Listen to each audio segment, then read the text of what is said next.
Түшүндүңүз, өзүңүз менен иштешиңиз керек, өзгөрүлүшүм керек экениңизди эмне түрткү берди дейт? Ошол мен жана айтып өткөндөй, баягы 3 бала, алардын дагы бир кандай десем 2 жаш айырмада. Анан алар бирге чогулганда ошончо баягы ызы чуу болуп кетет да. Анан мен ошол нерседе байкадым да, өзүмдүн ички дүйнөгүмдү, ички баягы эмоционалдык чыгып аткан эмоцияларымды башкара албагандыгы аябай түшүндүм да. Анан сөзсүз түрдө ошол ичте баягы чечилбеген нерселер бар. Анан көп факторлор болду бунун.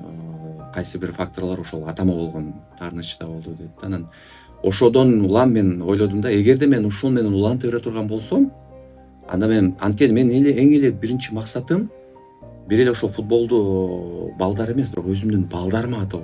Анткени бул эстафета сыяктуу экен да. Эгерде мен бүгүнкү күндө өзүмдүн балдарыма туура эстафета бере албай кала турган болсом, алар дагы эми ошол кандай берилсе ошондойдон дагы Анан ары алып кетишет да. Ошондуктан ошол учурда мен ошол өзүмдү контролдо албаган учурда анан кой, мен бул нерсеме бир нерсе кылышым керек деген чечимге келдим да. Анан ошо кыргыздарда дагы бир нерсе бар. Психологдорго такыр кайрылбайбыз да. Мен мисалы эмне ойлочумун да, ошо психологдорго бир псих адамдар эле барса керек дегендей элечи.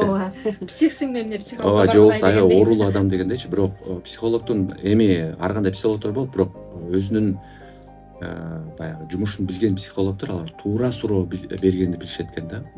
Кайсы бир ошо туура суроо берип отуруп мен ошондо ошол атам баягы кечиргендин кайсы бир себеби ошо суроолордун айынан келди да.